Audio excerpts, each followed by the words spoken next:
dance with the devil in the pale moonlight? I always ask that of all my prey. I just like the sound of it.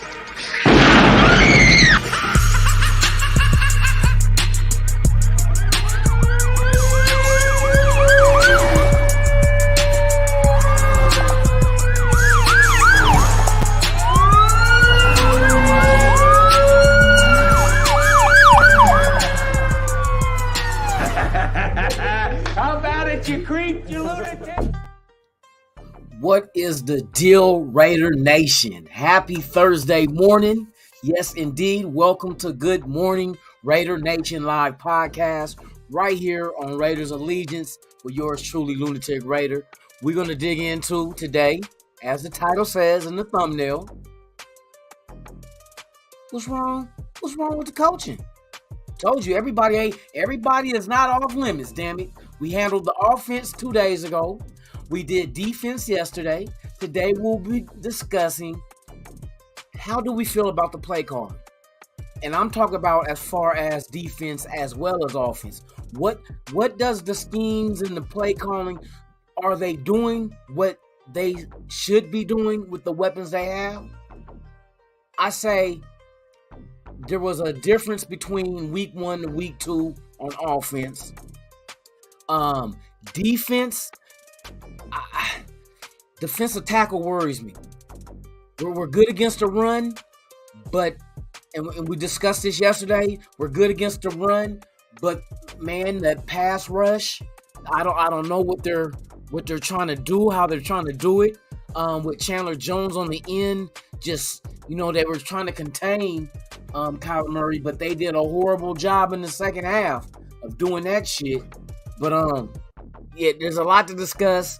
There's also some news about, I'm going to talk about Justin Herron that we traded for with Patriots. I can tell you what the draft picks are, the stipulations of the trade, give a little background rundown on this dude. He's a young dude, 26 years old, was a 6th-round pick out of Wake Forest to New England in 2020. He made 3rd team All SEC. He did tear his ACL in the first week, coming back for another year as a post-grad student. But that was in 2018. So it's been a few years, about 4 years since that happened. 6'5", 305 pounds. And that's what I can think of. And then I can tell you the corresponding moves that the Raiders have made. Before I get into it, let me let people just I'm jumping ahead of I'm jumping ahead. I'm going too fast.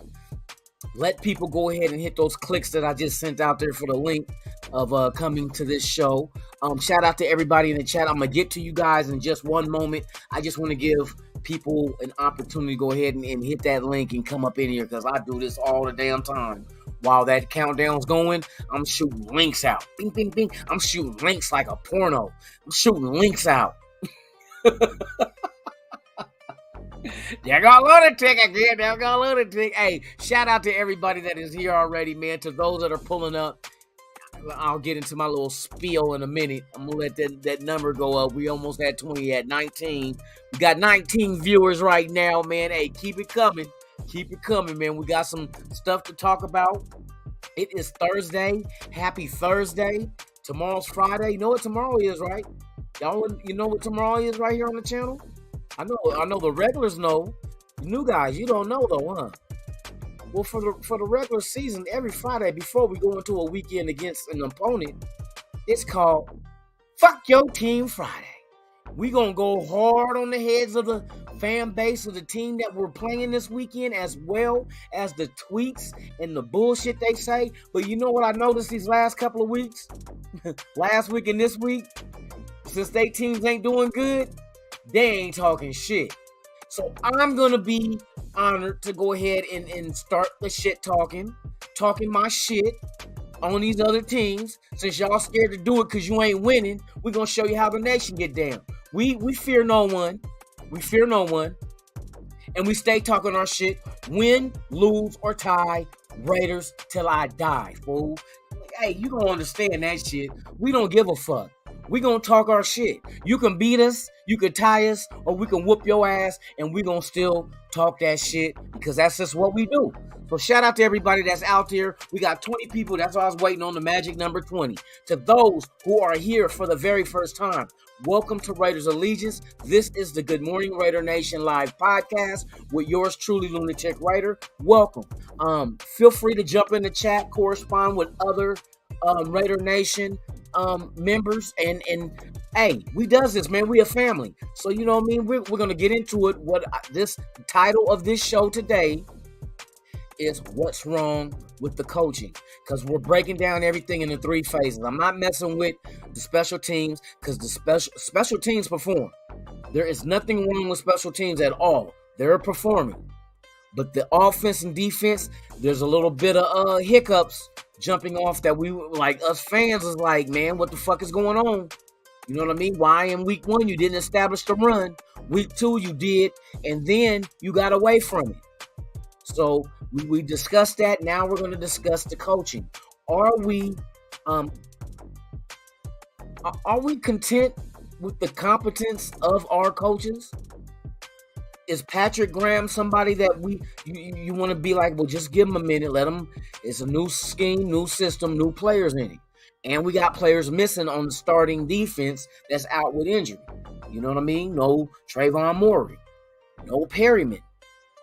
You know what I mean? No, who else are we missing that got hurt? Fucking Anthony Avery. He's out. You know what I mean? I know we talk about that, the next man up type thing, but at the same time, if that next man up was as good as a starter, he'd be a starter. Let's keep it 100. He's good enough to plug a hole until you fix the leak. You know what I mean? But until then, that next man up is bullshit. That's a bullshit ass statement. Bullshit ass statement. It sounds good, but like I said, if that next man up was as good as that starter, he'd be a starter. Now, sometimes you get lucky and get depth like that where the backup is good enough to be a starter, but he's not taking the place as a starter you got. But our depth, there's no, who do you see that second string that's starting material at any position? It's kind of hard, you know what I mean? You might be on the edge with Clelin Ferrell, since Clelin Ferrell is a second stringer now, but we know the story behind him. That is something that's kind of on the fence. You know what I mean? Is he a starter? He may not have produced as a first round pick, but as a starter, he's been solid this year. Even though it's just been 2 games, Clelin Ferrell been solid. So maybe Patrick Graham is going ahead and laying out the foundation, putting guys where he believes they can be successful, but the only way he'll know is by actually baptism by fire. Get out there and run the defense. And then I'm going to analyze it and make changes accordingly.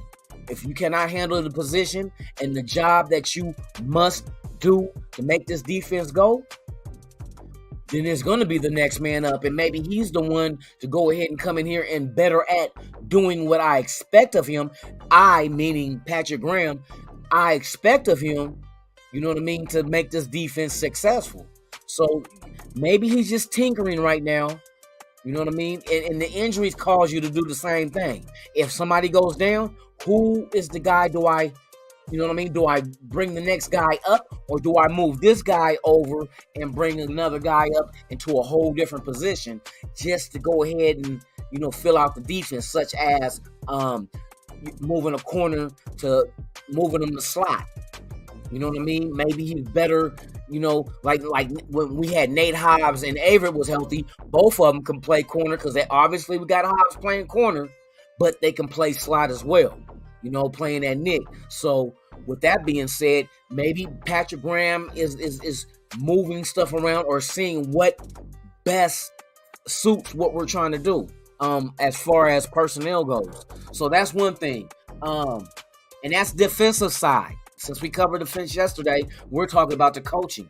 So I think it's more of a wait and see with Patrick Graham.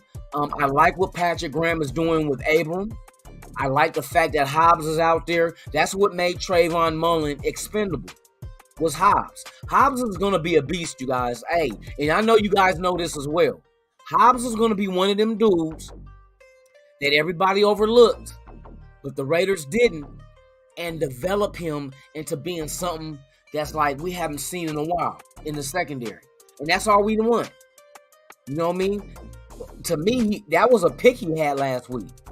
But unfortunately, they want to call that, pass interference type shit on the defense. And it's like, that wasn't enough to redirect the receiver or make that play an uncatchable type thing because of what the defender did. No, hell no. I mean, it was some hands, but it wasn't enough to cause pass interference. But you know how we are as far as when it comes to these calls that these refs make. We're always at the wrong end of the fucking decision. So, I mean, it is what it is. So all we got to do is just string together more positive plays so one can't hurt us. You know, one negative can't hurt us. Hey, shout out to everybody in the chat, man. Let me go ahead and get to y'all.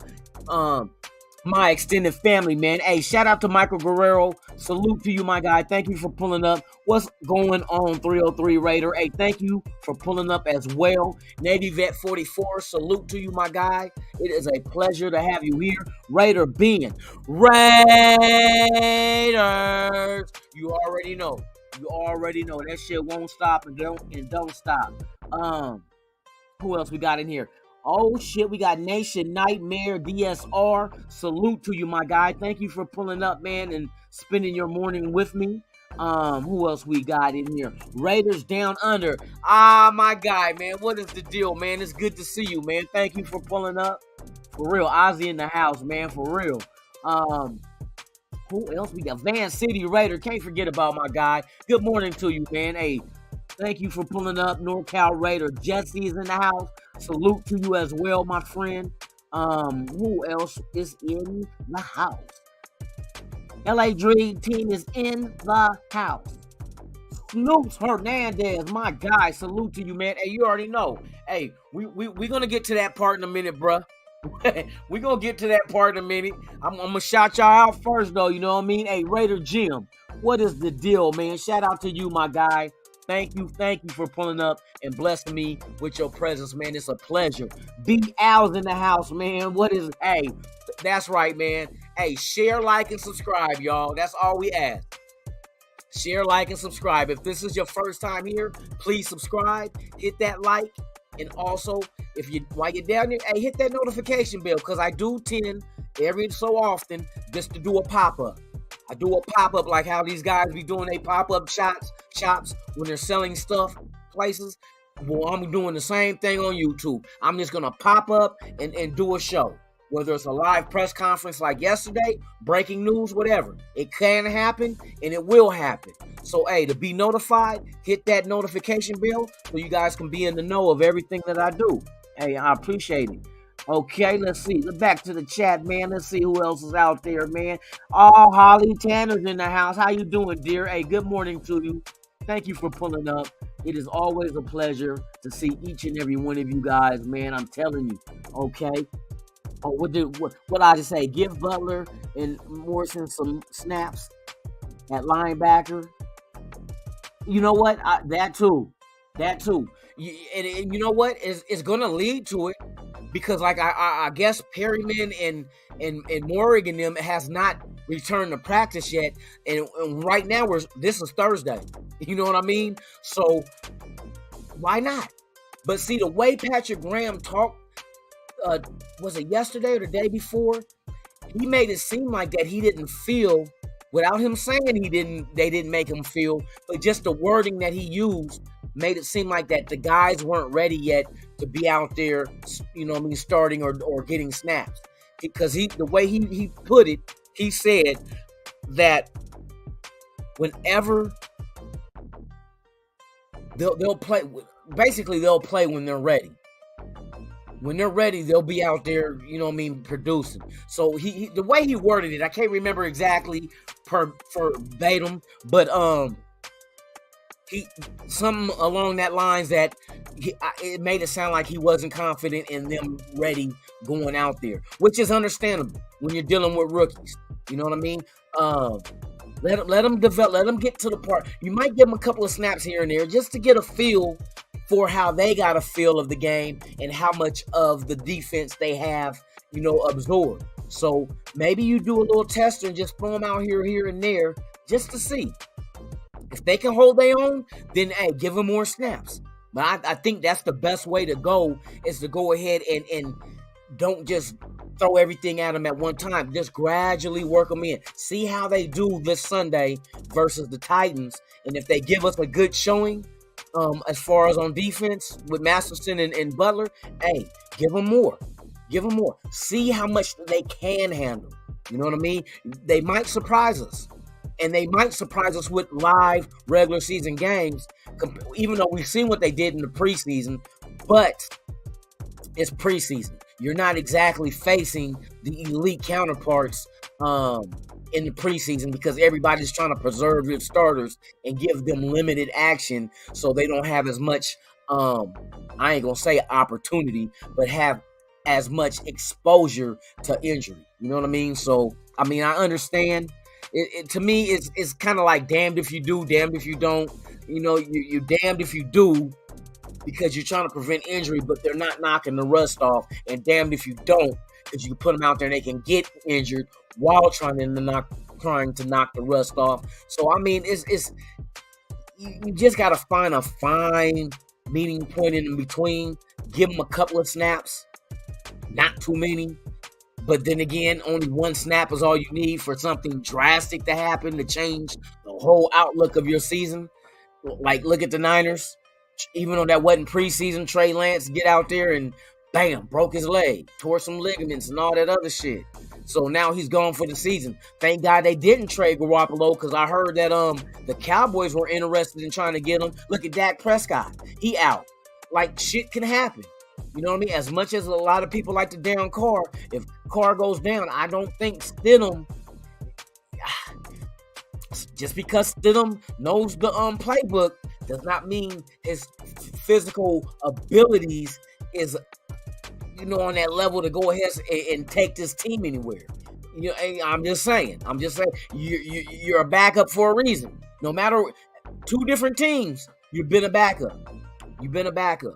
And you even lost out to a rookie, you know what I mean, in New England. So, read between the lines. It is what it is.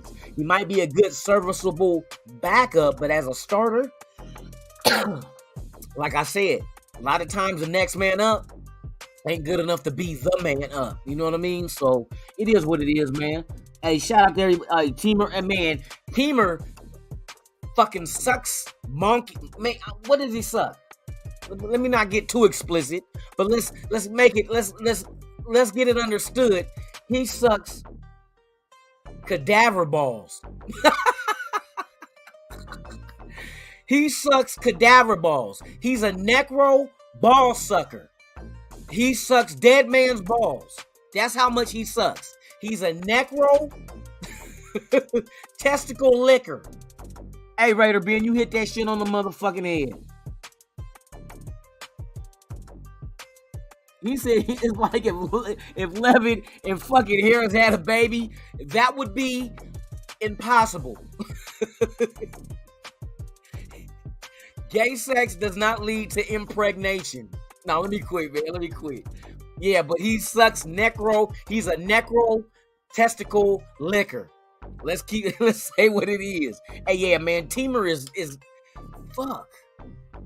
Dude, that's why I said next man up shit. When you got motherfuckers like that, that's the next man up. It kind of makes you scratch your head like, man, I hope nobody gets hurt at that position. Oh, let me stop real quick. Hey, shout out to the chat, man. Shout out to everybody who was here for the first time, man.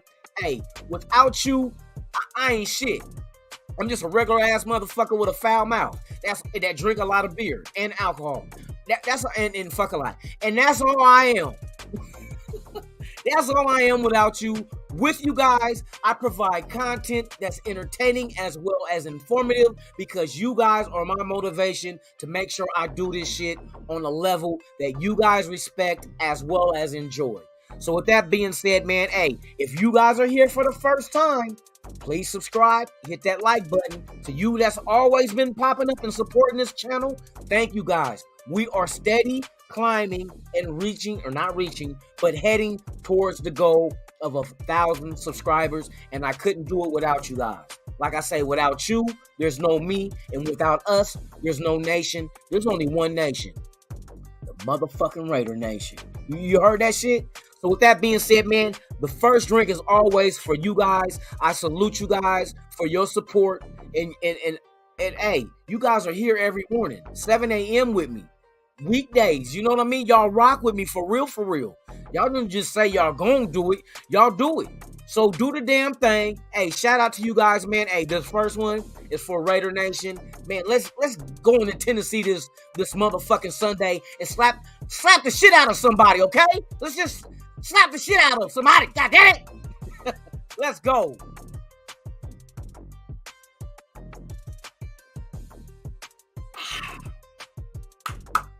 Let's go. Matter of fact, we need to get the chant going. You know how get that blood rushing. You what? I feel like Hulk Hogan.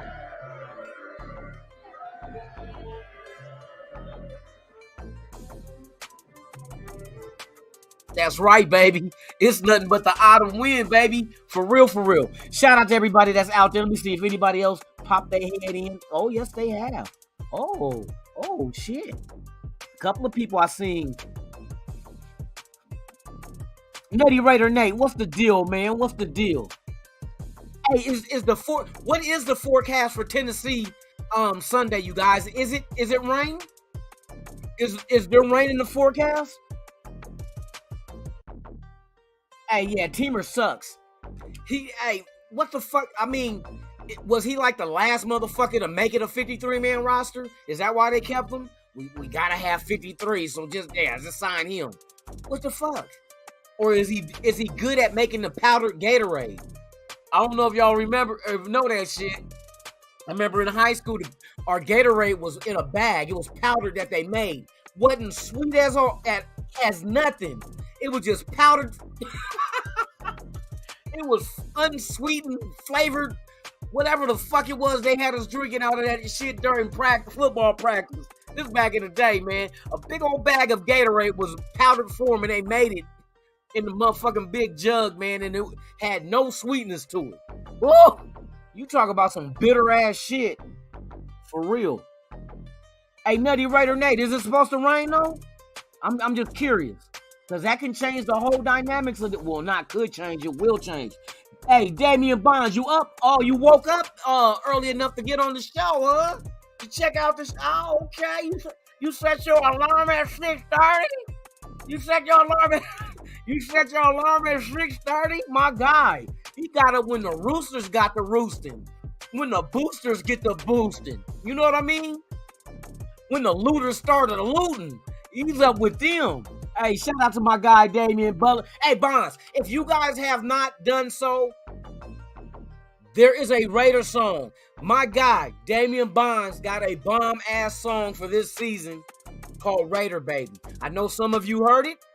Some of you haven't. It is available on all platforms. It is done by Damian Bonds featuring Twin Tay called Raider Baby. The video is out on YouTube as we speak. Hey, support this brother. Go buy the single like 4 or 5 times. You know what I mean? Tell a friend to get that shit. I'm telling you, this is the new anthem for this year. And hopefully we can turn this shit around and slap this shit on our way to the Super Bowl. So, hey, shout out to Damian Bonds for pulling up. Hey, you guys go ahead and go look for that song. What platforms is it on, Damien? Is it on iTunes and Spotify and shit like that? On everything? YouTube Music? Let the people know. Hey, check him out in the chat, you guys. He's in the chat. I'm hooking him up to go ahead and hit you guys with the info. Please support this brother, man. He makes good music. And it's not just Raider Baby, the only song he does. He got other tracks that he made as well. Damn good music. Damn good music. So go ahead and support One of the Nation. You feel me?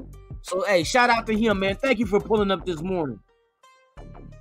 Let me see who else is out in this motherfucker. You know what? This is what we do. For those that don't know about the Raider Baby song, man, we're gonna take a quick intermission. Y'all guys can go refill on your drinks and shit. Cause we got 28 people that's watching, and some of them could be new. You know what I mean? Like I said, I sent out links every morning. So this is what we're gonna do. We're gonna take a quick little break. But while we're taking the break, we're gonna go ahead and throw up this damn video.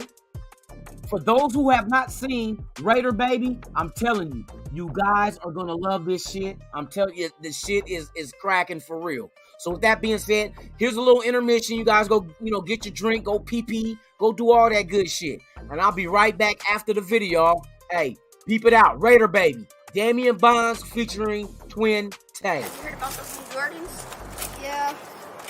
Yeah, I heard Jonathan has them. I definitely gotta take them. Yeah, aren't you guys supposed to be fighting tomorrow? Yeah, I'm supposed to meet him at the park. Oh, I'll be there just in case anything happens. I got a question. Yeah? What you want to be when you get older? I want to be a linebacker for the Raiders. I want to be a quarterback for the 49ers.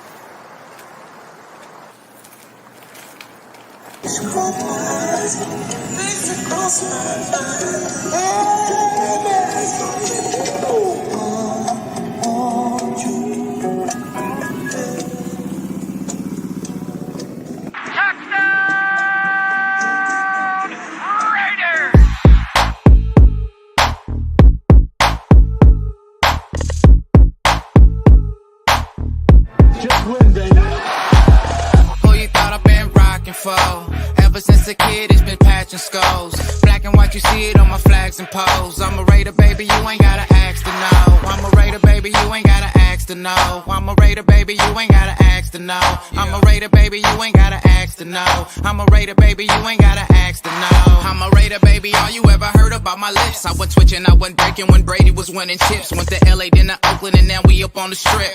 Dancing with the nation every time we get to 6. 3rd and 13, used to run the ball. Now we got 100, so we changing the call. Tatted on my body, ain't no taking it off. When the Raiders on the TV, we ain't taking the call. When the Raiders on the TV, we ain't taking the call. Unless they with the nation, ain't no faking involved. All that internal hating, we be shaking it off. Cause we know they just came around Jacobs and Carl. Who you thought I've been rocking for? Ever since a kid, it's been patching skulls. Black and white, you see it on my flags and poles. I'm a Raider, baby, you ain't gotta ask to know. I'm a Raider, baby, you ain't gotta ask to know. I'm a Raider, baby, you ain't gotta ask to know. I'm a Raider, baby, you ain't gotta ask to know. I'm a Raider, baby, you ain't gotta ask to know. Look, I'm 34 like Bo Jackson. I'm a Raider, long live John Madden. We left Oakland, now we with the Sinners. For Al Davis, we got unfinished business. Look, just win, baby. Defense ain't giving up an inch lately. The offense in clutch, we bout to up the scope. And D-Car ain't stopping till we reach the boat. Yeah. Who you thought I've been rocking for? Ever since a kid, it's been patching skulls. Black and white, you see it on my flags and poles. I'm a Raider, baby, you ain't gotta ask to know. I'm a Raider, baby, you ain't gotta ask to know. I'm a Raider, baby, you ain't gotta ask to know. I'm a Raider, baby, you ain't gotta ask to know. I'm a Raider, baby, you ain't gotta ask to know.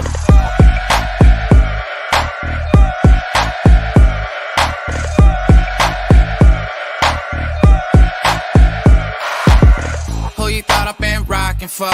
Ever since a kid, it's been patching skulls. Black and white, you see it on my flags and poles. I'm a Raider, baby, you ain't gotta ask to know. I'm a Raider, baby, you ain't gotta ask to know. I'm a Raider, baby, you ain't gotta ask to know.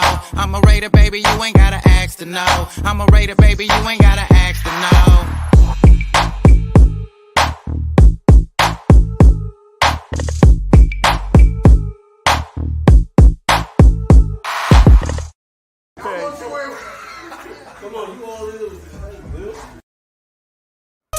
And there you have it.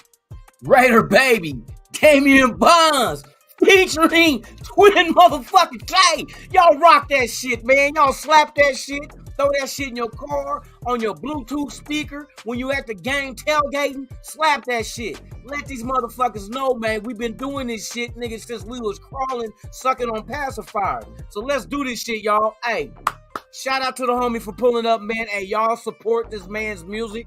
Go buy the single. Slap this shit every weekend. Hey, every fucking day. Fuck it. Fuck it. Every day. I slap the shit every day. You look at me. I'm old. I'm an older Raider baby. You know what I mean? Let's get cracking with it, man. Hey, shout out to everybody though. All right. So now let's go ahead and get back into the business at hand with the coaching. Now, let's talk about the offense. Josh McDaniels. How do we feel about the play calling Josh McDaniels has so far done in the first 2 weeks of the season? Because I'm going to tell you, week one, to me, it wasn't, the play calling wasn't horrible because it was the turnovers and the sacks and the fumble. You know what I mean? That's the shit that made that game horrible. The Charger game was horrible because everything that can go wrong went wrong. You know what I mean? Penalties, fucking, like I said, interceptions, fumbles, sacks, and the only thing I did not like play calling in that game. Okay, let me rephrase that. Let me go back, rewind. The thing that I don't like about the Charger game is that they did not establish the run with Jacobs. Because later on in the game, see, that's why I said week 1 and week 2 was like the total opposites of each other. We sucked ass in the first half against the Chargers. Second half, we start making up ground and making it a game. But that means in the second half, what we did, we started establishing the run. Josh Jacobs was averaging almost 6 yards a carry, and that was the second half. Because the first half, look, I didn't understand coming out the gate in the Charger game, and every fucking play was a throw. How fucking one-dimensional can you be? You mean you got Josh Jacobs and by committee, but he's the main lead rusher, and we're coming out throwing? Now, I know I said with tongue-in-cheek that I said, what do you guys want to see the first play be on offense? And I said, go deep. Go deep to Devontae, first play. They're not expecting that shit. But they didn't go deep. They went to him, but not deep. But I didn't say they go deep on the second down, on the third down. I didn't say that shit. I didn't say pass it on every down. I said on first down. That was it. Because that'll kind of back their ass up. Then you go ahead and give it to Josh Jacobs, and hopefully those holes get a little bigger with not a lot of defenders sitting in them because they're worried about the deep ball. That's why I said go deep on the very first play. Put something else on their mind. You know what I mean? Make them think, oh, these motherfuckers is trying to, hey, y'all, get back. Okay, get back. Now we got good matchups on the offensive line going up against their defense. You know what I mean? Everybody's backed up because they like it's like a shot over the bow. Like in war, over the bow of the ship, you send a warning shot. Let the motherfucker, these motherfuckers ain't bullshitting. They just fired a motherfucking missile over the deck. Watch out. That's what we should have did. But I didn't say to throw a fucking pass every fucking down, though. That's not what I was insinuating. I just want to, shoot a shot over the bow and let them know, hey, guard that part of the field as well. Back their ass up. Then then give it to Josh Jacobs on second down. It was 2nd and 10 because was it 2nd and 10 in that Charger game? I can't remember the first pass. I think we didn't complete the first pass, did we? I don't remember if we did or didn't. But yeah, man, I wanted to just send a warning shot to back that bitch ass up and then give it to Josh. Because you see how Josh Jacobs has been. See, this is one thing that I give credit to the organization for doing this. For pulling all 50-year options off the table. You know what I mean? pulling them off. Because think about it. What players had fifth-year options this year? Oh, you said Cleveland Farrell? How he's doing so far this year? He playing good, ain't he? Watch this. Who else? Josh Jacobs? How he playing this year? He playing good too, huh? Yup. Who else? Abram? How is he playing this year? He playing good, huh? See what they did? They forced these motherfuckers, they put it into their hands. They took away the fifth-year option and say, okay, it's on you. And see, we all been reading, trying to read between the lines with Josh Jacobs like he's not coming back.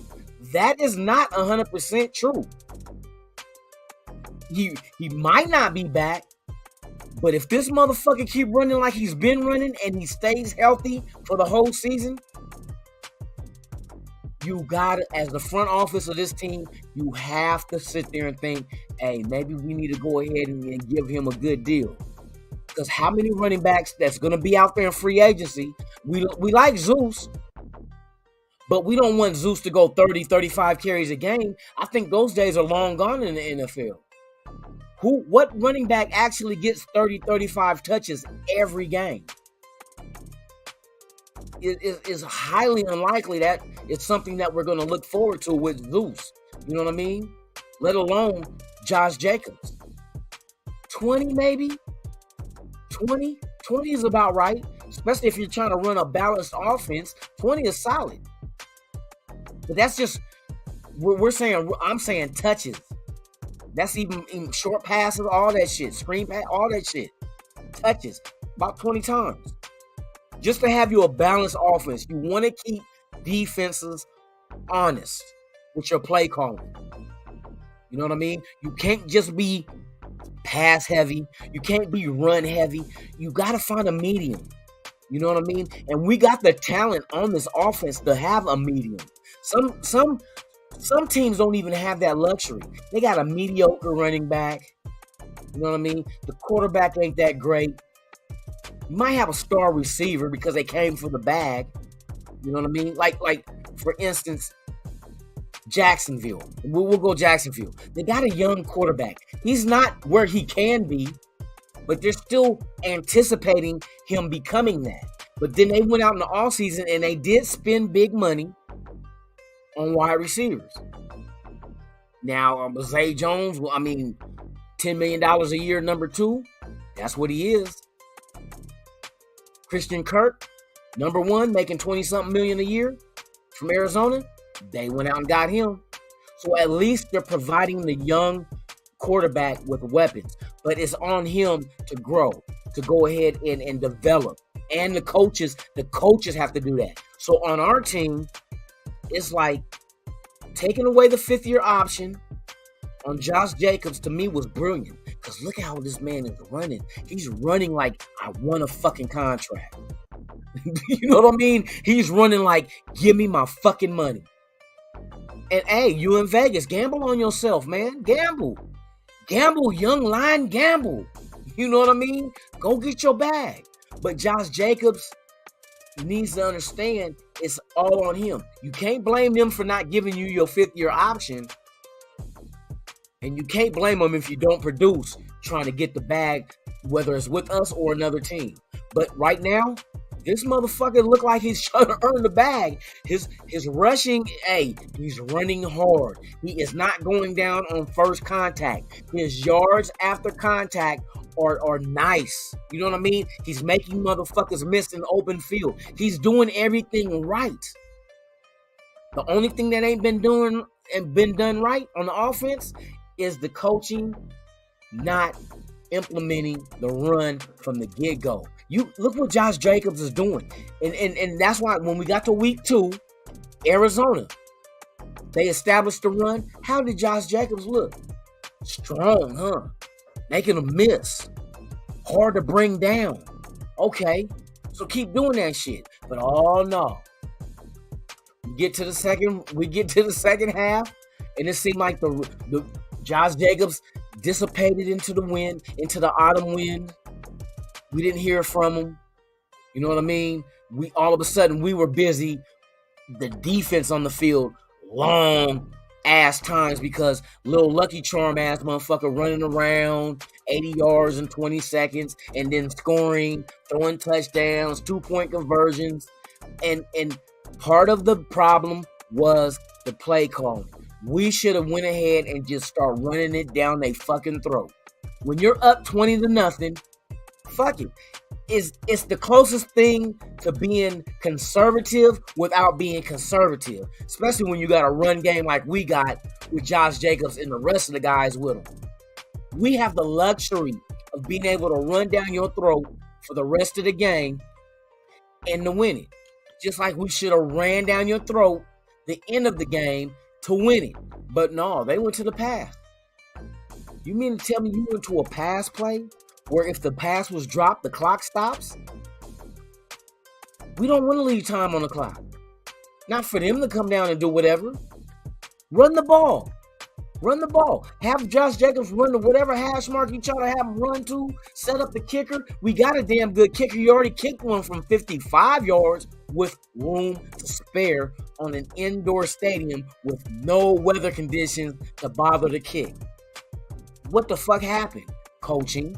That's what happened. Let me take an intermission, guys, because I'm sipping and talking. I love talking to you guys. Hey, who else is out in the motherfucking house? Hold on. Graham Cam, my guy, man, what is the deal? Will be more of a threat if DC extends plays. And that is correct. Yes. See, that's why I said everybody has a fault in our failure. But all we don't care about whose fault is it. What we need to worry about is who's going to correct their fault. That's all we need to know. Carr, you have a fault. You have faults. Sometimes you get a little anxious. You overthrow, you underthrow, you go to one target too many yes. Then there's the play calling, like today we're covering the coaching. Coaching, you have flaws. Correct them. Don't come out the gate just throwing the fucking ball. I don't give a fuck. I know how you say, oh, the game plan changes from opponent to opponent, but you still establish the run. You know what I mean? Establish that shit. That's going to set up everything for this game that we need. Play action and keeping these motherfuckers honest. And hey, maybe we might get lucky and force them to stack the box. See, and then put our receivers man-to-man against their defenders. That's what we want. We want man-to-man coverage. Because we know somebody beating that shit. You're going to put a linebacker on Waller. You're not going to be able to double fucking Adams because you're going to throw that motherfucker in the box to guard against Josh Jacobs, ripping off 5 yards of carry on your bitch ass. On your bitch ass. You know what I mean? So, establish the run. And it goes back to coaching. That's why today we're discussing coaching. Coach the game the way it's supposed to be. Don't be trying to do no fucking trick play and take an L, loss of yards. Come on, bruh. That trick play didn't have to happen. We didn't even have to try that shit. It wasn't the fourth quarter with 2 minutes left and we're trying to surprise you and get a big chunk so we can go ahead and get in field goal right. Nah, that shit, come on, bruh. Y'all doing trick plays when there's not even time for a trick play. Hey, hey, the Raiders ran a trick play at the coin flip. What the fuck is that? They flipped the coin, heads or tails. Trick play.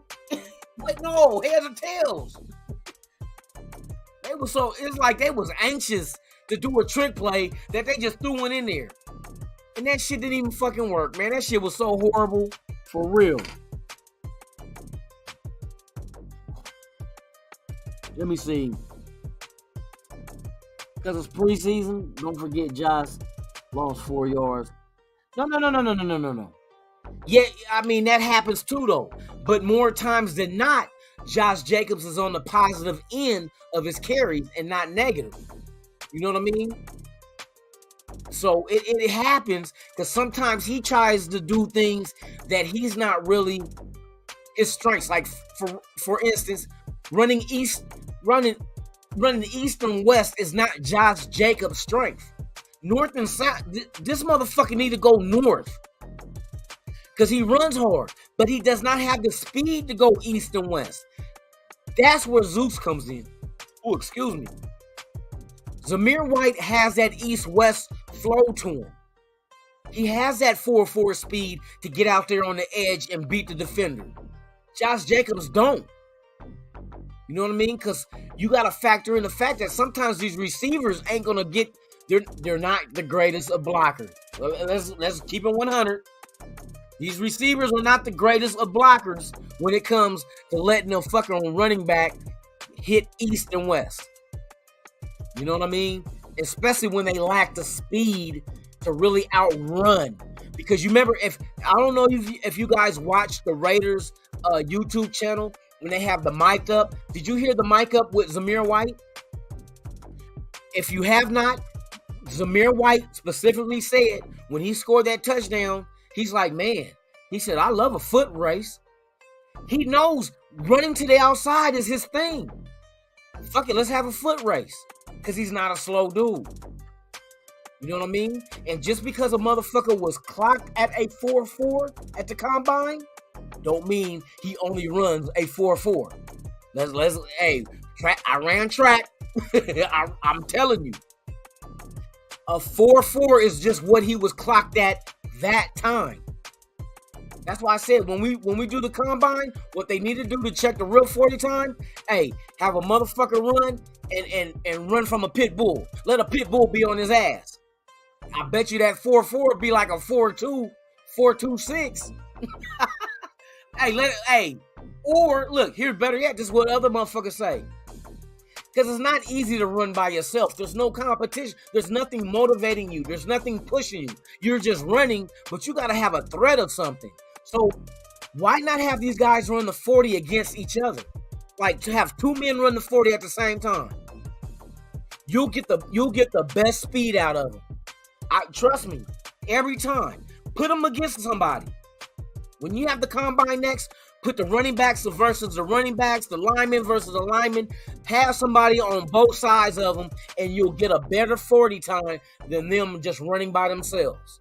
Because we're humans.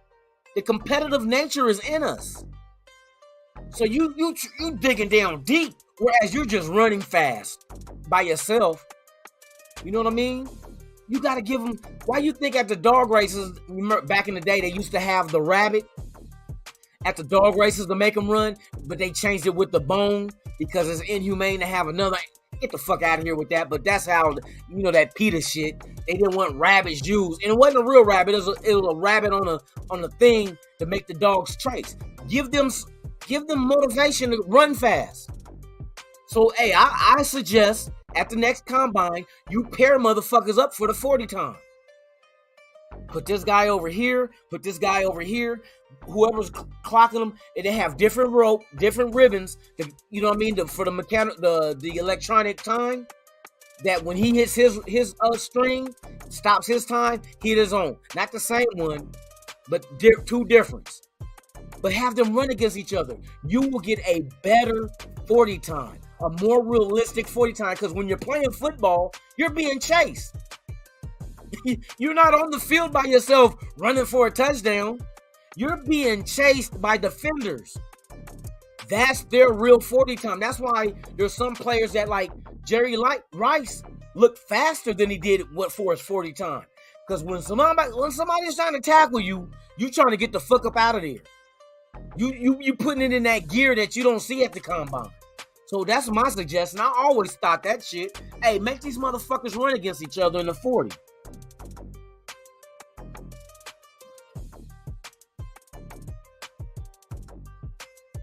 Some people run faster when they're no, that's true. Because like I said, if you're running faster, either you're being chased or you're chasing somebody down. It's different than just running by yourself. You know what I mean? You running by, there's nothing to push you to doing more. Like you really trying to catch this motherfucker with the ball, or you really trying to get away from this motherfucker that's trying to tackle you. Your 40 time is the purest when you're in game mode. So why not give them that competition type feel where you put two motherfuckers together and say, we're taking the running backs, put them out there. This running back versus this running back. No specific reason, rhyme or reason, but just make them run. And they going to run their ass off. That's why I said they should have been did that shit. Then you could knock out 240 times and it won't drag along. You know what I mean? If there's a false start, then reset. But then that also helps them with paying attention, like the same way you got to pay attention when the ball is snapped in the game. See, you cover more than one aspect. You get a true 40 time, and at the beginning, with the false starts, it'll help them mentally, muscle memory, remember, just like getting a snap of the ball. So the gun sound is the same as the ball snapping. Bam. You get off, and it helps them with they get off. You know what I mean? Especially the linemen. Can you imagine doing the linemen, you know what I mean, where they go against each other and you got to go and not false start on the sound of the gun? That helps, especially the centers. Centers and offensive linemen, defensive linemen, no all sides, no false starts, and it all starts out in the combine. It'll constantly be in your mind. Your pro days too. When they have pro days, do the same shit. Same shit. I guarantee you. It does more positive than negatives doing it that way. But yeah, shout out to everybody. Hey, JD, man, thank you for pulling up, man. It's a pleasure to have you here. Some people run faster. Exactly. Some people do run faster, and I just covered that in game mode. So get them something to make them run faster. You know what I mean? Like, give a nigga a pocket full of dope and put the police behind them on foot with a drug dog. Like, that's hella fucked. Yeah, that is fucked up. Hey, put a motherfucker out there with 2 strikes and put the police on their ass. Let's see how fast they run. Nigga, I am not going down for my third. I'm making light of shit, y'all. Like I said, I keep this shit entertained and keep this shit fun, man. But yeah, the coaching, there is question marks along with our coaching staff. The decisions they make, the choices they make, the plays they call. Sometimes it's like, and for 2 weeks straight, we seen this. You know what I mean? We seen this. Like, why did we come out the gate pass heavy? But the thing is, the only silver lining that I'm getting out of the coaching, it seems to me that they are learning from their fuck up. You know what I mean? So the first game, they did not establish the run. They were targeting one fucking receiver over and over and over and over again.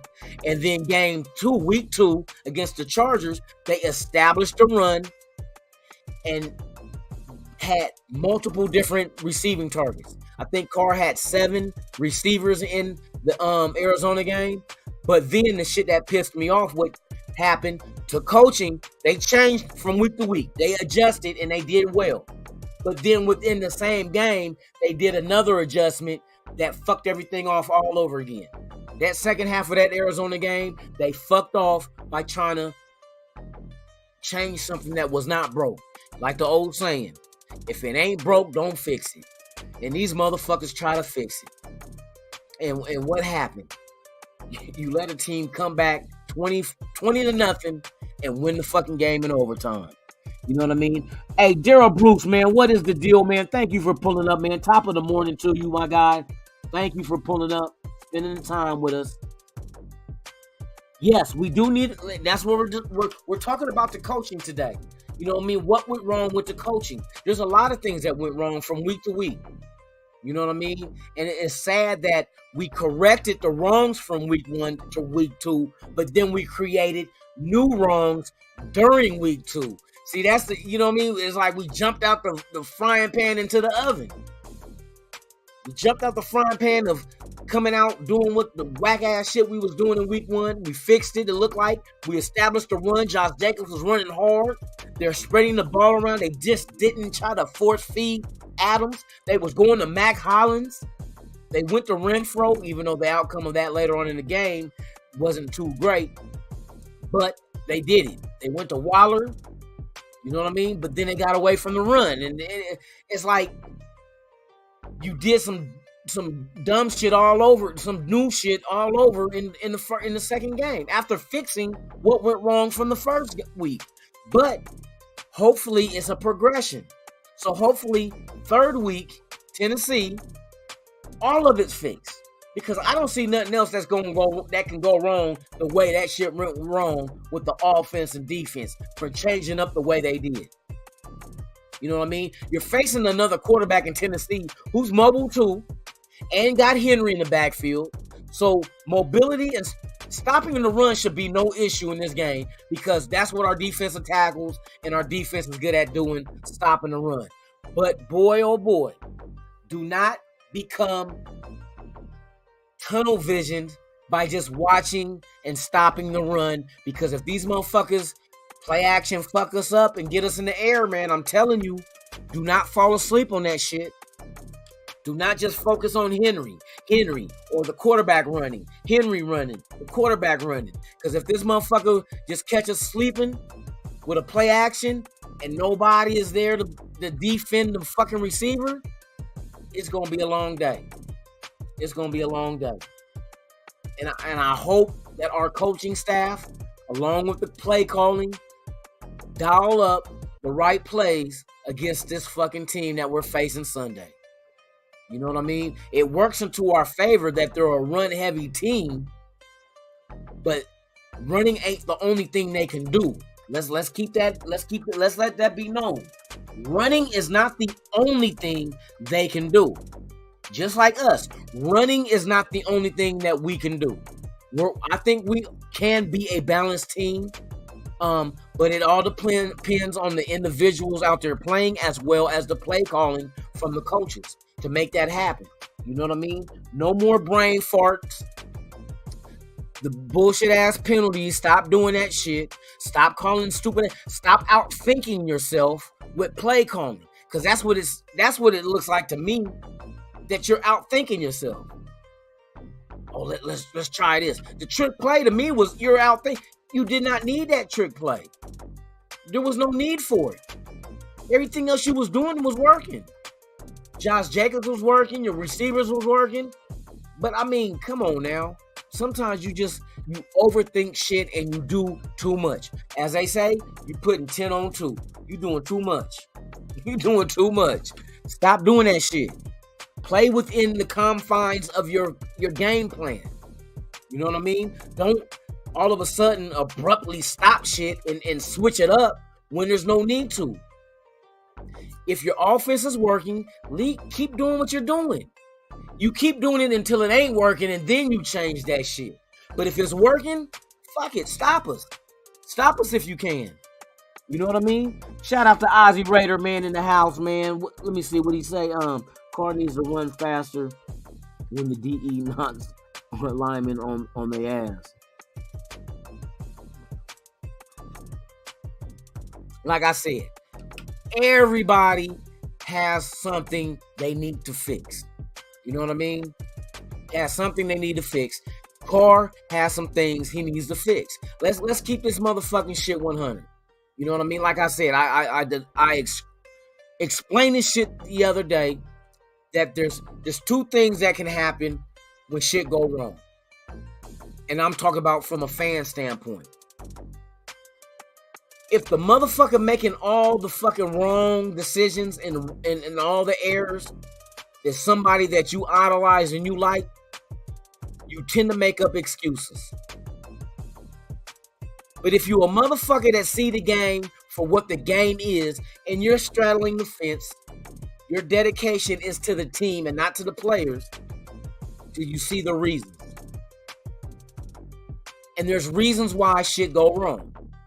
The excuses are used to deflect from the reasons because the reasons doesn't back up your philosophy or your opinion.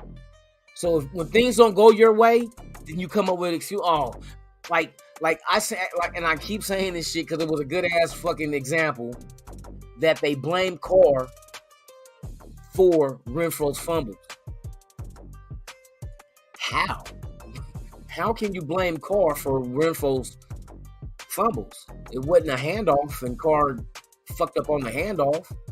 You know what I mean? He didn't overthrow Renfro. Renfro caught and secured the ball. But since people understand that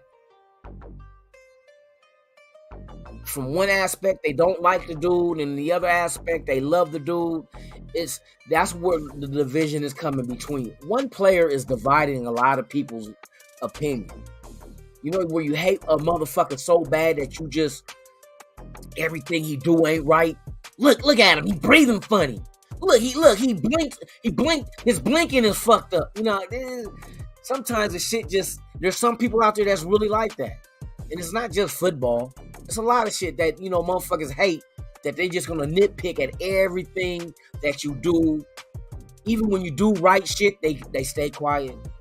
And then when you do bad shit, see, I told you. You know what I mean? It's just like motherfuckers hating other, you know, their friends or fans of other teams, and you guys got the trash talking, but then when your team loses, a motherfucker's quiet. But when your team wins, you start talking again, like that meme. When my team loses, I'm quiet. But when we win, I'll be talking again. Yeah, that's exactly how it be with motherfuckers and players as well. You know what I mean? So all you got to do is just be a Raider fan. No matter who's wearing the jersey, you're a fan of the team.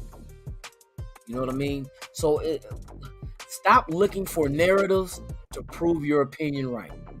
And we see it. And I'm talking to both groups, the haters and the people that believe, that love him. The people that think he can walk on water and the people that think he can't swim. Now that's a perfect analogy. You got motherfuckers that believe he can walk on water, and you got the other motherfuckers that think he can't swim. That sums it up. That sums it up. So with that being said, man, let's get back to this coaching ass debate, because I know that these motherfucking coaches, what we need to do, and everybody is in agreement, we need to win these next 3 games before we go into the bye. And that's solely going to be on the shoulders of the players and the coaches and the play calling and the production of the players. And see, I'm glad that Davante Adams said what he said in his presser yesterday. He said it doesn't matter. Davante ain't going to come save the day when you need him to. It don't fall on my shoulders. It don't fall on Carr's shoulders. It falls on everybody's shoulders. Because at the end of the day, even special teams can lose a game. And he is so right. Special teams can kick the ball. We can score a touchdown and be up by 6, kick the ball off, and these motherfuckers running all the way back for a touchdown on a kickoff return to win it by 1. Carr had nothing to do with special teams. You see what I mean? So it's like, stop that shit. Stop that shit. That shit be, man, it'd be fucking irritating where, man, we the fans of the same team, but we always like, it's like we looking for shit to disagree with each other on. You know what I mean? Like, come on now. Let's get behind the team and shit. If you don't like Carr, fuck him. Fuck him. You ain't gotta like Carr. But why that motherfucker's the quarterback, you better hope that motherfucker do good. I'm telling you, if he don't do good and he sucks the whole season, guess what? We're going to be picking number 1 overall. And then we'll get the quarterback that you think might be the one to replace him.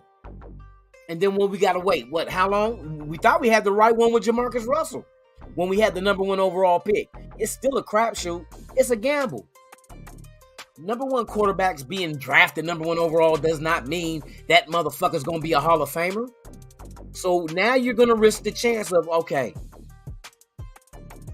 we got rid of Carr. He fucked up this year. Now we're drafting a quarterback, so now we're really hitting reset. Now we got to wait for this young motherfucker to develop. How long is that going to take? Who knows? Who knows? How long is it going to take? 2 years? 3 years? So now we got to wait another 2, 3, 4 years for us. And the development, he might develop in 2 or 3 years, but that does not mean that he's playoff and Super Bowl ready in 2 and 3 years. For instance, Sherbet, how long has Justin Sherbet been in the league? How many playoffs he been to? The development is a slow process. So we're going to have to start all over again and wait and see and hope that the rookie quarterback that we do draft comes in and he does develop. Because what if he don't? Because there's more horror stories than there is success stories at drafting a number one quarterback in the first round. It is what it is. So, I mean, hey, if that's what you want to do, hey, fuck it. If Carr don't plan out this year, you move on from him, and then what? Tell me what the next game plan is. In a perfect world, and I talked about this yesterday, and this is what I can see. This is the only way that the stars align for the Raiders if there's a post-Carr situation. For one, all Carr's guaranteed money is paid this year. He is owed no guaranteed money after this year. Now, there is a no trade clause, right? But that's kind of actually working in your favor because that means the player gets to choose his destination, which means there is a trade partner possibility out there to make shit happen. So you can move him, get draft picks, and clear all that cap space, which is going to clear anyway. You can release him and it's clear. You know what I mean? But that's the worst case scenario. If you can't find a trade partner because he does not want to go nowhere else, then you release him, freeing up the money. Freeing up for who, you might say? Well, the way I see the shit being orchestrated in Baltimore, yes, Baltimore, Mr. Lamar Jackson, I think the way it looks is he's trying to force his way out of Baltimore. How long has Lamar Jackson been in the league? Ladies and gentlemen, let's take a gander. Let's take a gander. Because with the word coming out that he turned down a big contract offer from Baltimore to stay in Baltimore with an extension, that kind of made you raise eyebrows because like they was trying to give him $100 and something million guaranteed. I think it was. And I don't think it's a money issue with Lamar. I don't think it's a money issue. I really don't.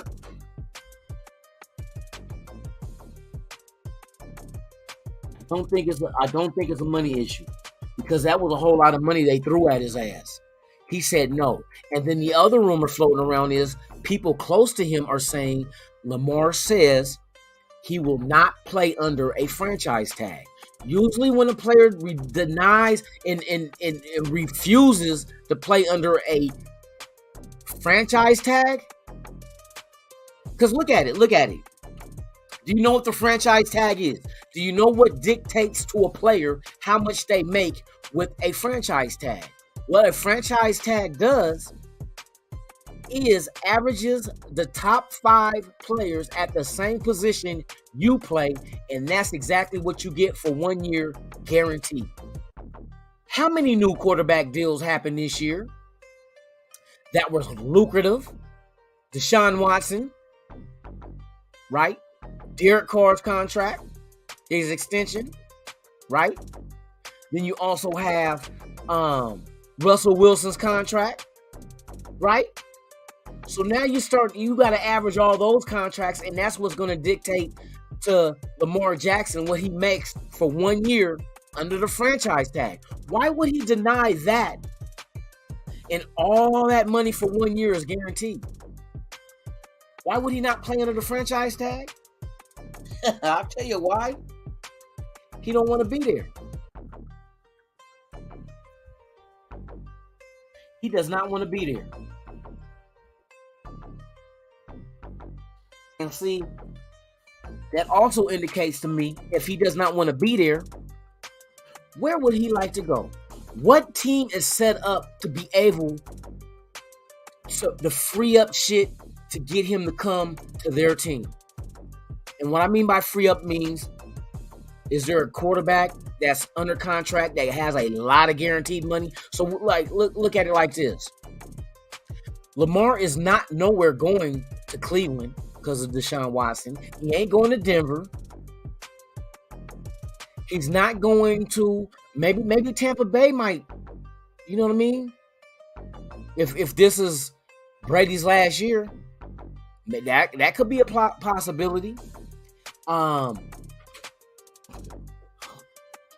let's go ahead and take a dive into Lamar Jackson. See, this is just a what-if scenario. But right now, this is a scenario where the stars could align for this to happen if we have a shitty ass year. A shitty ass year. With all the weapons they got, Carr, if he underperforms and we do shitty, I'm talking about top 5 pick shitty, right? Let's take a look at Mr. Lamar Jackson, and then let me assess every single possible variant that could be in play for him to go somewhere. Okay, so now, me saying Tampa Bay makes good sense. Why? Lamar Jackson's from Florida. He'll be home if Tom Brady gives it up this year. Possibility. Lamar Jackson is only 25 years old. So yes, he is from Florida. That makes damn good sense of him going to Tampa Bay with what they already have there post Brady if he decides this is his last year. That makes sense. Now, to throw the Raiders into the mix, it opens up because if he does want about $200+ million guaranteed, I know if we let him walk or release him, that $110 million becomes available. So now half of that money is off of Carr's salary, period. Now tell me this. How many of you guys would rate Lamar Jackson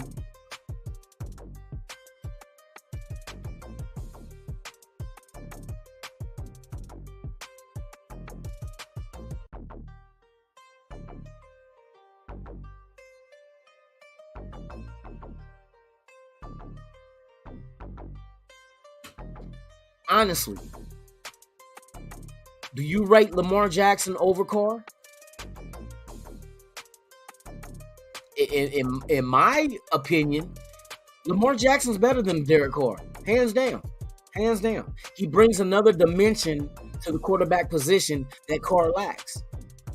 You know what I mean? That's all I did. That's what I see. You know what I mean? Lamar Jackson is a better quarterback than Derek Carr. Hands down. Now,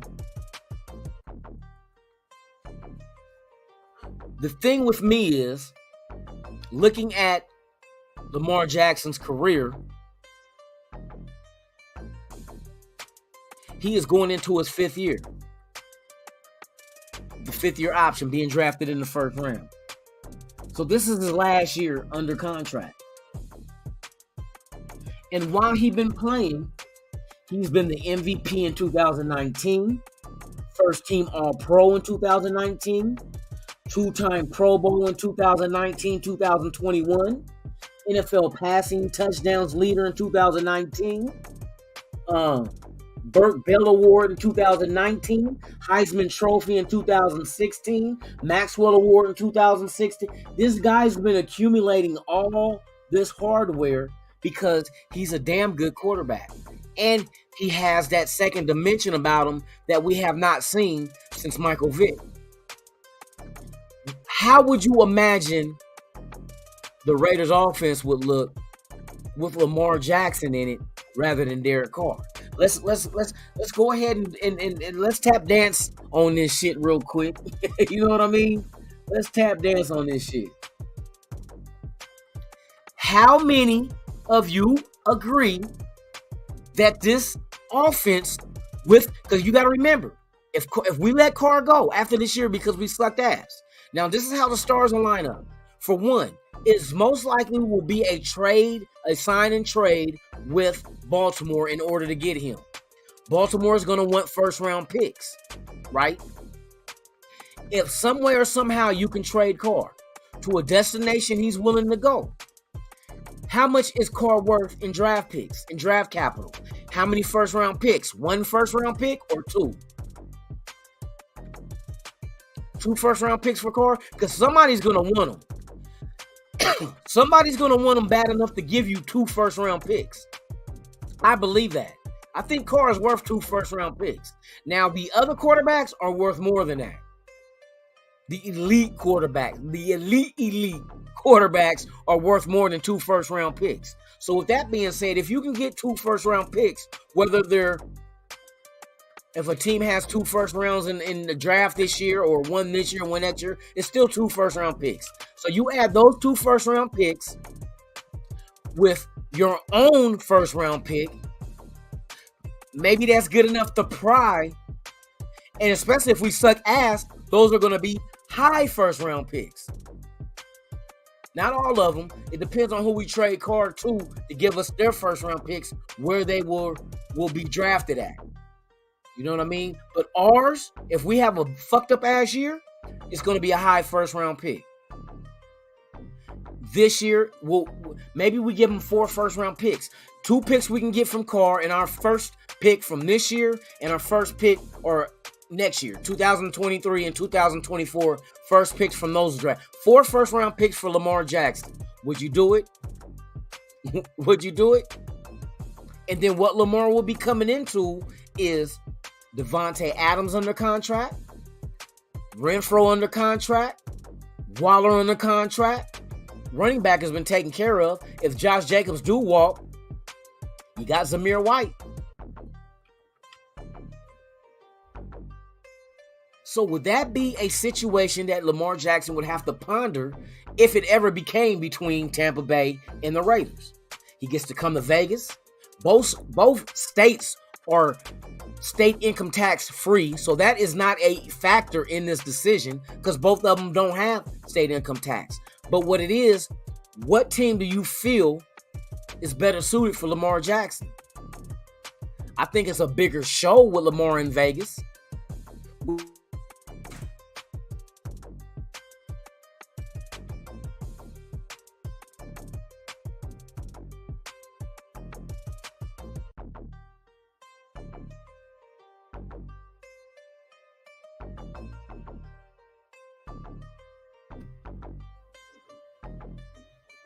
Oh, so Raider Ben, what you think you're going to get for Carr? 7th round pick?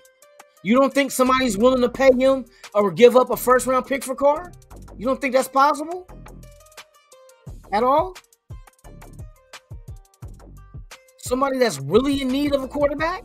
You don't think that Carr can get a first round pick? Maybe 2? What was the Russell Wilson's draft? What was that scenario? What did Denver give up for him? They have players involved. Ours ain't gonna have players, so you gotta compensate players with draft picks. We're not giving up Waller. We're not giving up Renfrow or Adams in a package deal. You know what I mean? Or another team. We're not gonna take what they're gonna give us. Another team is gonna give us for Carr that we want. Another receiver, a running back that's making a lot of money. It's gonna be high salary ass players that they're gonna give up. Two first round picks ain't shit no more. Look at it.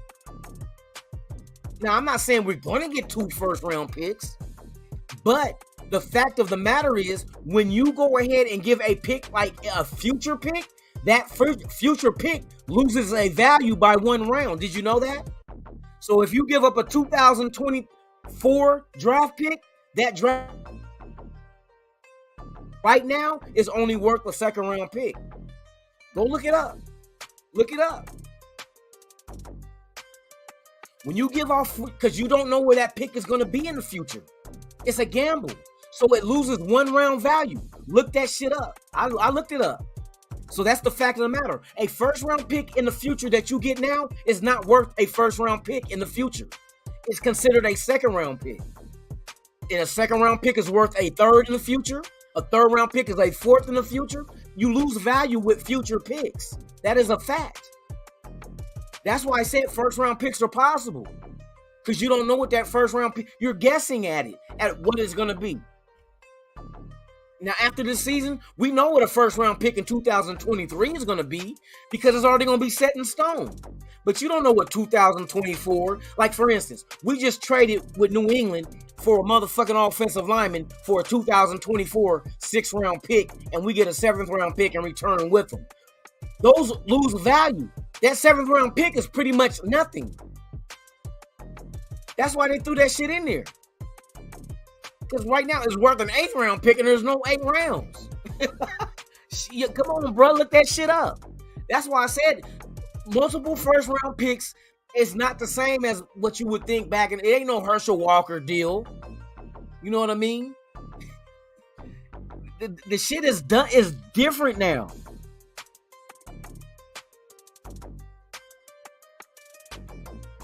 Carr will get a first round pick. I trust me. He will get at least one. He will get at least one, bruh. There's people that got a higher value on him than we do, than the fan base do. That's the crazy shit. There's teams. Hey, New England was trying to trade for him. No deal. What was New England gonna give up? First round pick. Oh, did I say that? Was that the rumor? Yep. That was the rumor. New England was offering a first round pick for Carr. So you can't tell me that was not even an issue. Come on, bro. Motherfuckers make dumb trades all the time. Dumb trades.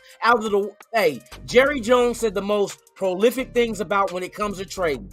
Sometimes you got to make a bad deal just so later on you can make a good deal with that same team. That's facts. When it comes to negotiating and bartering motherfucking deals, sometimes you got to make a bad deal to make a good deal later. And that's the way negotiations work. When you up there trying to will and deal shit, sometimes you got to work in the favor of the person you're dealing with, because later on there's something else you might have an eye on. Then you get a better deal later. That's negotiations. You know what I mean? Just like when you negotiate, you don't ask for exactly what you want, because they're gonna lowball you. So you ask for above it. So then you can work your way down to the number you want. You don't just say, yeah, I want two first round picks. Motherfucker said, well, we'll give you a second and a fifth. Okay. If that's what you really wanted. But if you wanted more, you're going to ask. Every fucking team that negotiates and do trades, they always ask for the fucking world. They don't never get it. Especially in basketball. Man, these motherfuckers be asking for, man, your firstborn, your wife's ovaries, and your testicles. They ask for it, don't mean they gonna get it. But you start high in your bid, and then you work down to what you really wanted. So remember that when you ask for a raise at work. Don't ask for a raise for what you want. Ask for above it. And then they're gonna talk down, and they're gonna think they made a deal when I got what I wanted. I want $30 an hour. But your focus might be 27, and they talk you down to 27. If you get anything more than 27, that's a bonus. But they talk you down to 27, they think they got you. We knock $3 off an hour from them, and you thinking, I got my $3 more an hour. You know what I mean? I got my money an hour. I got 27 like I want it. Bruh, they got dumb. Come on, man. How many dumbass front offices is there out there? We talk about the same front offices that traded every single fucking draft pick in a draft for Ricky Williams in New Orleans. Come on, bruh. Come on. You mean teams don't make dumbass trades? Dumbass trades. The same way they give players money that, come on, Zay Jones making $10 million a year in Jacksonville? Front offices do dumb shit all the time. There's a dummy out there. There is a dummy out there. Hey, how many of you motherfuckers bought a shake weight? A dummy did that. A jack off weight. How many motherfuckers bought that shit? Or better yet, how many motherfuckers? Hey, I'm telling you, bullshit is $1 billion industry. There's a motherfucker out there that believe anything.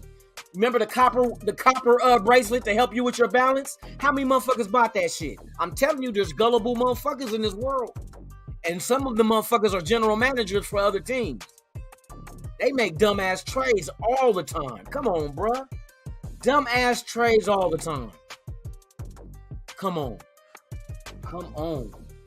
You just got to find the right dummy. That's all it takes is finding the right dummy. I'm not saying Carr is worth 2 first-round picks, but I'm saying that I bet you find a motherfucker willing to give up a first-round pick for him. And when you do that, you don't sit there and be like, oh, you a dumb motherfucker for trading a first-round pick for Carr. You don't say that shit to fuck up the trade. You'll be like, man, this is a good deal. Man, this is a good deal, man. For real. Hey, the shake weight, that's gonna help you with your when you at the crap table. Nah, motherfucker, that ain't gonna help you at the crap table. Oh. No. But see, Carr got his money only this year. You know the rest of his contract is non-guaranteed. You can release him and not owe him shit. And all that money, $110 million after this year, comes off the cap if you let him go. There's a trade clause, and I think that our front office did that to soothe his desire. He don't want to play nowhere else. So, okay, we'll put a no trade in there, but they knowing all we got to do is cut you. We may not get draft picks, but we get $110 million back. Look that shit up. Carr is only guaranteed money on Carr's contract is only for this season. After this season, there is no more guaranteed money, which means if they release him, the Raiders owe him this much. Not a fucking thing. So that's what I'm saying. It's all in Carr's.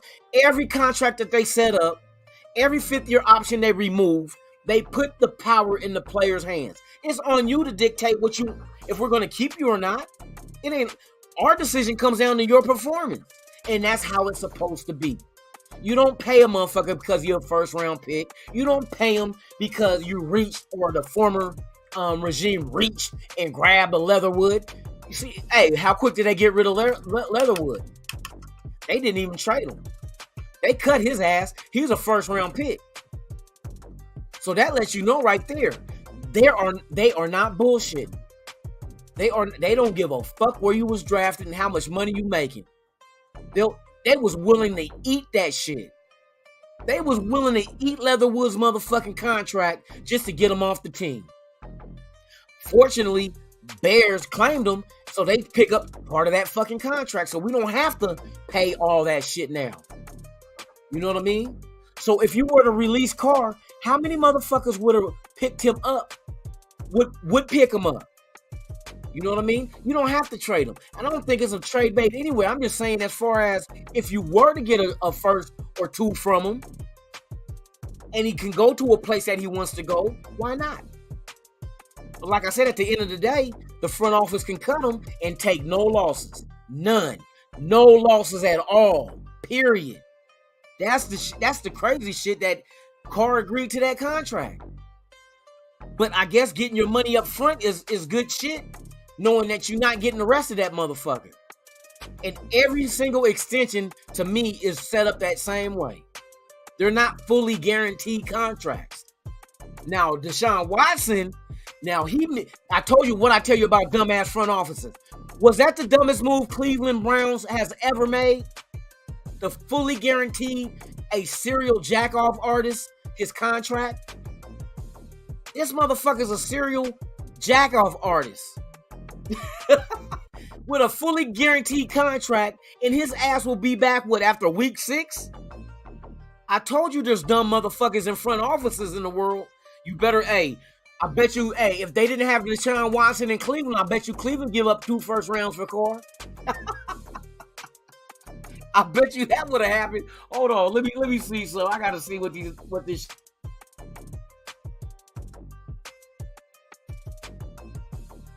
And dumb can be just as powerful as being smart, but it depends on who's dumb and who's smart. What was traded in the Deshaun Watson trade from Houston to the Cleveland Browns?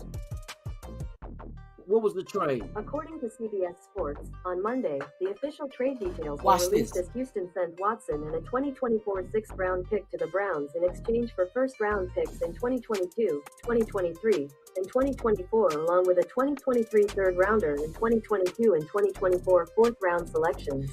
So what? Wait a minute. Houston got all that for a motherfucker that was under investigation for jacking off on 60-plus women? 3 first-round picks, a fourth-rounder, and all. Come on, bruh. I told you there's dumbass front offices. Deshaun Watson, he's decent. He never won shit in Texas. And he's under investigation for jacking off on a bunch of bitches. But they was willing to give him? Come on, bro. You can't tell me Carr can't get 1 or 2 first-round picks, man. Come on. Come on, Raider Ben. Come on, man. Are you serious? Cleveland gave up all that for a dude under investigation for skeeting on massage therapists. They gave up a fucking... Come on, bruh. No, I'm not comparing them. Carr's not going to get 3 first-round picks, a 4th-round pick, your baby mama, and your side chick. He not going to get that. But damn, a fraction of it you can get for him. There's going to be a dumb team to make a dumbass trade. It happens all the time. We sit here and clown these teams for making trades like this. Like it can't happen. Surprised how thirsty some of these franchises are and are willing to grasp at straws just to have an opportunity to win a fucking game. Come on. Look, what was the other trade that was made that was, to me, was funny as shit? Fucking, how many draft picks did the Niners give up to get Lance? And this motherfucker, his first year starting, he's gone. He's gone. There was a reason why they gave Garoppolo all that money. They was never content with Lance anyway. I heard the Niners was like, oh, no. How many draft picks did the Niners give up to draft Lance at quarterback? According to NBC Sports, San Francisco ultimately selected its franchise quarterback in Lance with last year's 3rd pick, but not before sending its 2021, 2022, number 29, and 2023 first-round picks along with a 2022 third-round pick, number 102, to Miami. From there, the Dolphins used no. The Niners gave up all that on an unproven quarterback. Unproven. Never took a snap in the NFL. I told you there's dumb franchises all the time with the front offices that do stupid ass shit. I'm telling you, don't be surprised if the shit could happen. I'm not saying it's going to happen, but man, with the fucking idiocracy, how many idiots that's running fucking teams? Come on now. I remember when Detroit Lions was drafting the number 1 receiver 3 years in a row. And none of them panned out but one. What, Rodgers? Wasn't it Rodgers out of Michigan State? And come on, bruh.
I'm back.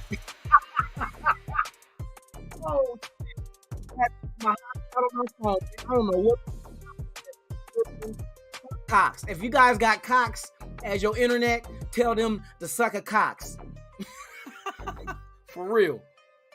But yes, sir, man, I'm telling you, man, there's always a gullible motherfucker out there you can make a deal with. I see it all the time in the streets. I see motherfuckers making dumbass deals.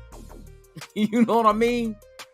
Hey, shout out to everybody that's in the chat, man. Thank y'all for pulling up. Man, I'm telling you. But a good, healthy discussion. Hey, I'm going long today because I ain't got to work tonight. At least I don't think so. They ain't. I usually be taking overtime, man, but fuck it. They're not. What? Let me see. Hey, the Raiders just traded Derek Carr to the Los Angeles Dodgers for a first baseman, a pitcher, and two farm team players. Oh shit! I ain't ready to go to bed. Nah, hey, if we have a losing season, you know who's done. You know who's done, man. Come on now. This it's like everything was set up for this moment. But I mean, the ball's in his court. You can't complain. He can't blame nobody. He can't do nothing but go out there and play. And if your play sucks, you get cut. If your play exceeds what they expectation, we cover that motherfucking non-guaranteed money in your contract. These guys in the front office know what the fuck they doing. That's why I'm not worried about the money with the Raiders. Our money situation is good. It's good.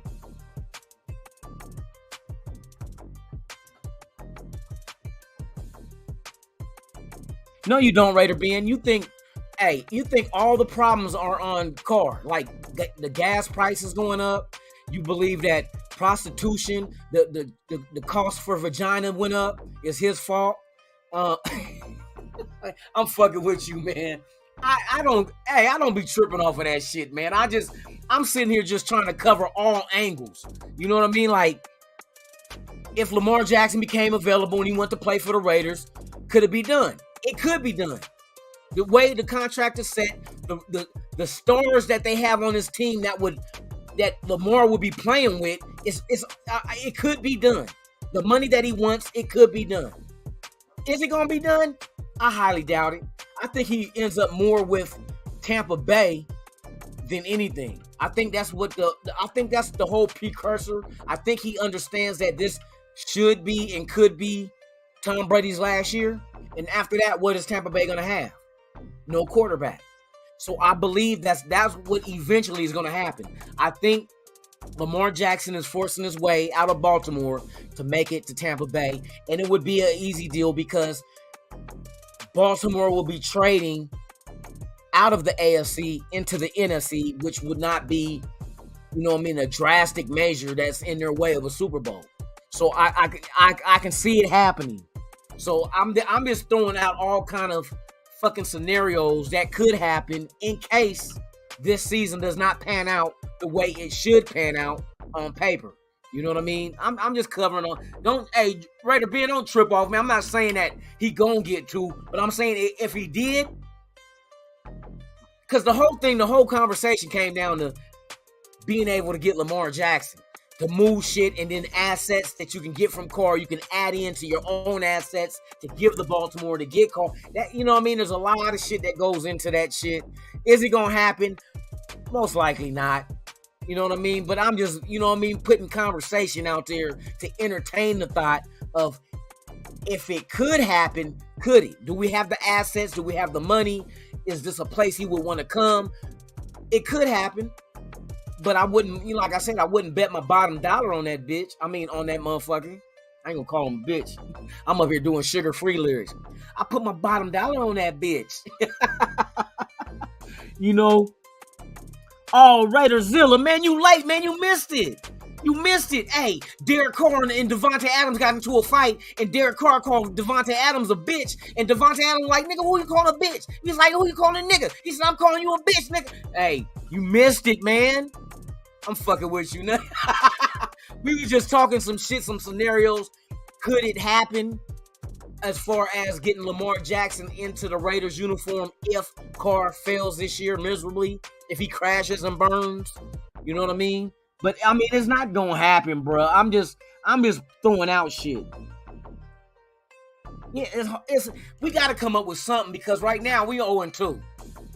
It ain't like we gonna talk about last game like, man, we beat the shit out the Cardinals. You see that little motherfucker get sacked 8 times and we got 2 interceptions and 1 was a pick 6? That conversation ain't coming. Hopefully we get that kind of conversation after Sunday's game. Hopefully after Sunday's game, we be on a high. Like, yeah, that's the Raiders shit. That's how they supposed to play. I hope that happens, man. I hope it happens. I'm clicking my heels 3. I hope it happens. I hope it happens. I hope I get laid by a dime piece that plays in the WNBA. Did I say that out loud? Is the mute? Oh, the mute ain't on. I was just joking. But yeah, man, after watching the Aces parade, man, hey, some of them 6'4", hey, Asia Wilson, your big 6'4" ass can get it. Well, I'm telling you, that motherfucker probably like this, and I'd be like, hello? Anybody here? Here? Hey, you won the championship. Shit. Can you rub off on the Raiders? Raiders. Can we get a... Hey, Asia. I see your ovaries. Can the Raiders get a parade? Hey. Them big old dunking ass bras, boy. I wonder what that motherfucker look. You know, I'm trying to be, you know, hey, motherfucker. What 6'4" Asia Wilson playing for the Aces? I'm trying to see what that be like, right there. Look, be that. I'm trying to see what that. You know, can I do a reverse birth? You know what I mean? Can I go back up in that motherfucker? You know, I can tickle that motherfucker. Hey, girl, look. Oh, you feel that? I have to take off the hat and go up in there smooth like, who in here? Hey, man, who's you? What the fuck you over there in fetal position? Man, get your ass out of here, man. Oh, man, we having fun this AM. Yes, we are. Shout out to the people that's watching. If this is your first time, please subscribe to the channel. Hit that like button. Knock the hell out of that motherfucking notification bell so you can be notified of all the content I release, even breaking news. I like to thank you guys, man. Hey, we've been in here kicking it, man. It's 8:44, and I lost track of time, but it don't matter because I ain't got to work tonight, so I'm just going to go. I'm not even going to go to bed yet. Nope. I think Dirty coming on at 10. He doing an all-day broadcast, I think, you guys. So if those who ain't familiar with Dirty Raider, go check out Dirty Raider, spelled DYRTI Raider on YouTube. He got a long-ass show. I might pull up on that if I'm still up. Shit, I should be. I'm not ready to go to bed. Fuck that shit. I'm ready for some Raider football Sunday, man. Fucking, it's only Thursday. But, all right, we're getting to it. Hopefully we can right our wrongs and get this fucking victory. And I don't want no close-ass game. We need a blowout just to make us feel better. You know what I mean? We got to feel better about ourselves. So, Raiders, do us a favor. Please win by at least 3 scores. Whether any combination of 3 scores, I'll take it. I'm not, you know what I mean? It could be 17, 21, whatever. Just give us that shit. Let us have it's a 10 o'clock game on Sunday. Let us have the rest of the Sunday to be able to talk shit to all these motherfuckers. But in the meantime, tomorrow morning is Friday morning at 7 a.m. Pacific, 10 a.m. Eastern. It is the Fuck Yo Team Friday podcast, live and direct, right here on Raiders Allegiance with yours truly, Lunatic Raider. I do hope to see each and every one of you guys there. We're going to talk our shit. I still got to scour the web, Twitter, looking for some fucked up shit that Titan fans had spoken about the Raiders, but you know what? They're so depressed too. I don't see none. Only the Raider fan, only us are the only ones that get down with the get down and talk that shit even if we lose. So with that being said, man, you guys enjoy your Thursday. I look forward to seeing each and every one of you guys tomorrow morning, 7 a.m. Pacific, 10 a.m. Eastern, right here on Raiders Allegiance. And before I let you go, once again, if you have not done so, please, and I emphasize, please, subscribe to the channel. Hit that like button. And while you're there, hit the notification bell. And if you want to leave me a comment about if you like this show, if you're entertained and informed on what I'm doing wrong. Maybe you don't like my glasses. Maybe my beard ain't suitable to what you want. Or maybe my vulgarness needs to be a little more vulgar.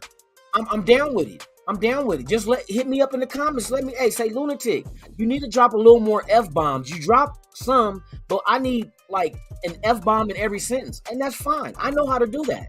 I'm real good at doing that. I've been doing it since grade school. And damn near got expelled and, sent home. And I did all that shit. And I do it for you guys. So with that being said, hey, enjoy your Thursday, everybody. Be blessed. Be safe, and I look forward to seeing each and every one of you guys here tomorrow morning, 7 a.m. Pacific, 10 a.m. Eastern. It is the Fuck Your Team Friday, Raider Nation versus everyone. It's the trash talking, shit talking show that we get once a week before every weekend before we play an opponent. We talk bad about their fans, crack up about their super fans, the shit that they tweet about, but it's been limited these last couple of weeks because their fan base really ain't a good fan base. But the Raiders, we're going to bring them to business anyway. So with that being said, guys, enjoy your day. I'm Lunatic Raider. This is Raiders Allegiance. I'm motherfucking out.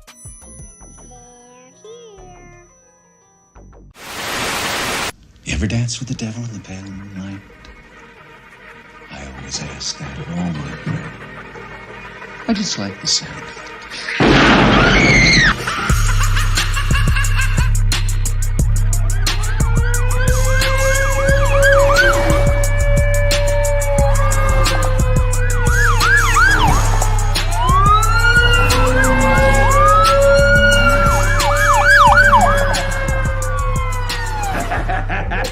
How about it, you creep, you lunatic?